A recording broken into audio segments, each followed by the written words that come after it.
I'm very anti-law. I don't like regulation, and I like to shame people into behaving better. Hi, I'm Ted Balaker with Reason TV, and today I'll be speaking with Amy Alkon. Alkon is a nationally syndicated advice columnist. She blogs daily at advicegoddess.com and is author of the new book, I See Rude People, One Woman's Battle to Beat Some Manners into Impolite Society. Your book is very funny, very clever. Tell me, why did you write it? Well, I just saw all of a sudden about 10 years ago that we were living in mean land. You know, people just taking advantage of other people right and left. And so you're in a coffee shop, someone's streaming their loud, dull cell conversation into your brain.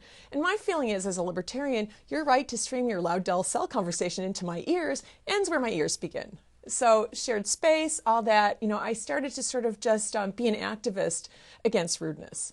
You mentioned that you're libertarian. I think a lot of people would say, when confronted with rudeness, there ought to be a law. If people are yapping too much at Starbucks, there should be a law that, bans yapping at Starbucks. Well, I'm very anti-law. I don't like regulation, and I like to shame people into behaving better.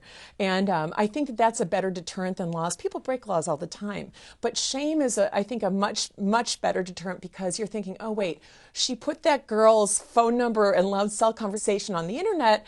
Gee, I wouldn't want that to happen to me, where the law, they're not going to catch me. And so talk about one of you do this a lot. You make a habit of standing up against rudeness. How do you shame people? Well, like I was saying, I'm sitting at this cafe. This one's shouting into her cell phone about her eyeglasses at 8 o'clock in the morning. I just look around, and all these people, they're just so disturbed by it. And I started to try to, send a message like, look, we're all hearing you, and this is obnoxious. So I stand up and I start taking notes very visibly. I'm a big person, red hair. This woman is so oblivious to anything but her own needs that she just doesn't see me. And so I knew she'd do it. She puts out her phone number. So I thought, hey, obviously if you're shouting your personal information at 8 o'clock in the morning, you're lonely and you want people to know it. So I put her phone number and all her information on the internet. Anna Sturgis needs new glasses. And people called her from around the world, Anna, your glasses are ready. So she's probably not yapping too much at Starbucks. Right. And so other people who see this, they aren't necessarily going to be nicer people, but if they're also these loud rudesters, they'll think, that could happen to me. Maybe I'll be considerate. One of the interesting things about your book is that you show these ways that don't have anything to do with passing laws that basically shame people.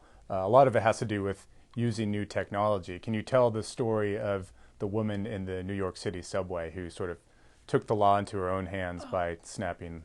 Yeah, I love this. There is a great headline, I think in the New York Daily News, Onan the vegetarian, about this guy. He had exposed himself to this woman and apparently a bunch of other women on the New York City subway.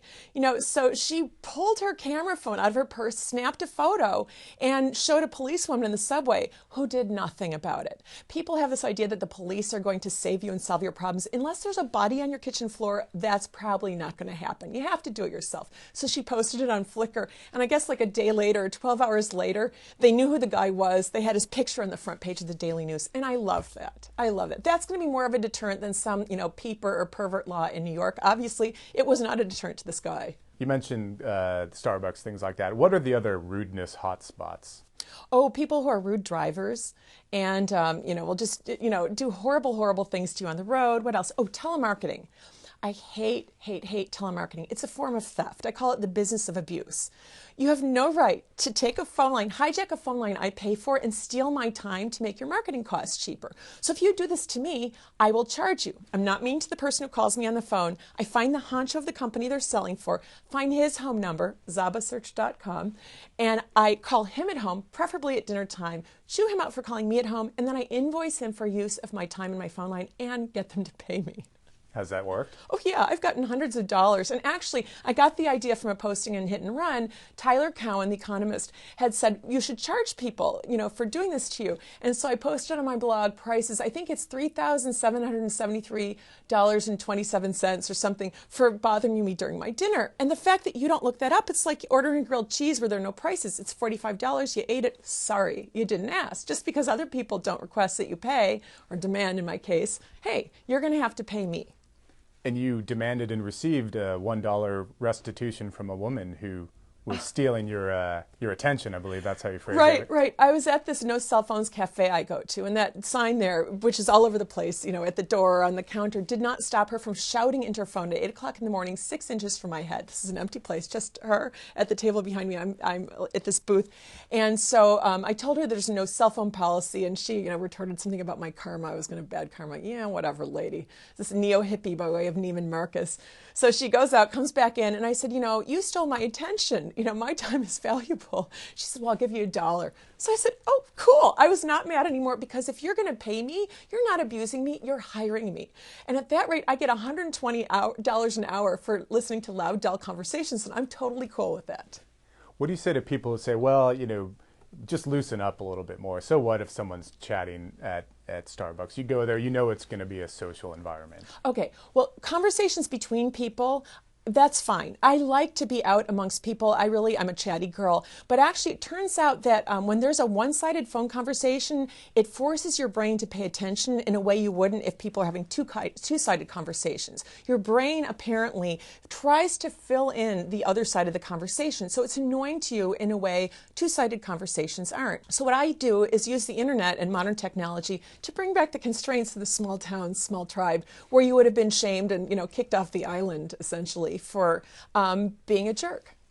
And there are a lot of websites that have popped up to fight rudeness too, correct? Oh yeah, there's one, killthecalls.com, against telemarketing. I love that one. The guy, he's a bleeding heart Republican, always on some cause. And he just got these 30 calls a day from mortgage people. He said, look, take me off your list. He's a busy guy. He didn't want to track them down, but when they wouldn't, excuse me, he ended up suing them. And he got, I think, $5,000. And he tells you how to do it. I just love that site. Hollerback NYC. Oh yeah, that's where the girl, I think, posted her. That's where they do postings more postings of perverts, who expose themselves. So Pervert Emporium. Yeah, huh? right. Pervert Empo.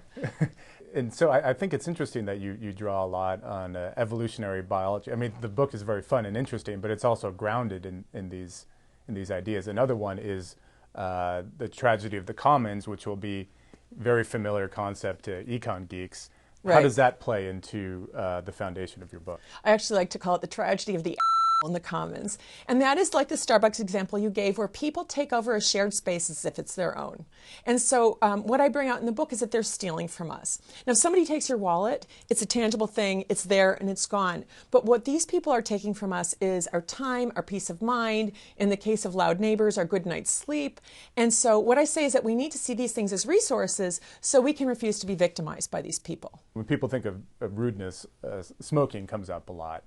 And I think a lot of libertarians hate smoking, but they also hate laws against smoking. How does someone like you approach that? I see smoking like farting. You're putting out this sort of noxious fume. And it seems sort of impolite to do that. It's the old, you're right to punch me in the nose, ends where my nose begins. And my lungs are not your lungs. And so I think that people should be considerate. But I also think if you want to open up a smoking bar, hey, I don't have to go there. But that, if you're in an elevator with me, don't be lighting up, because maybe I don't like smoke. Do you think your non-law approach would have figured out a better way to deal with smoking? Well, squirt guns, but I guess that's not very libertarian. My friends, people come over, I don't want people to smoke in my house, they go out on my porch. I mean, that's just sort of how you behave as a polite person. And I think that some of these sort of like activist bits that I do, they sort of encourage a kind of behavior where it's like, let's all behave well, let's be adults, so we don't need a government, that comes down on us. I prefer to not have legislation. I prefer to encourage better behavior.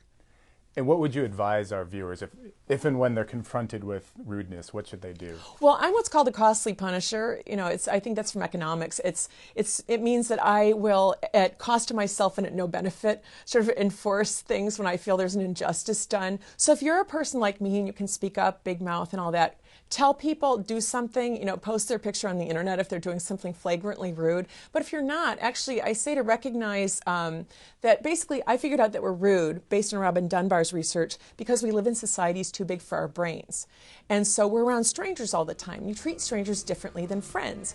And so I encourage people to treat strangers like neighbors, and then maybe life won't feel so much like one big wrestling smackdown.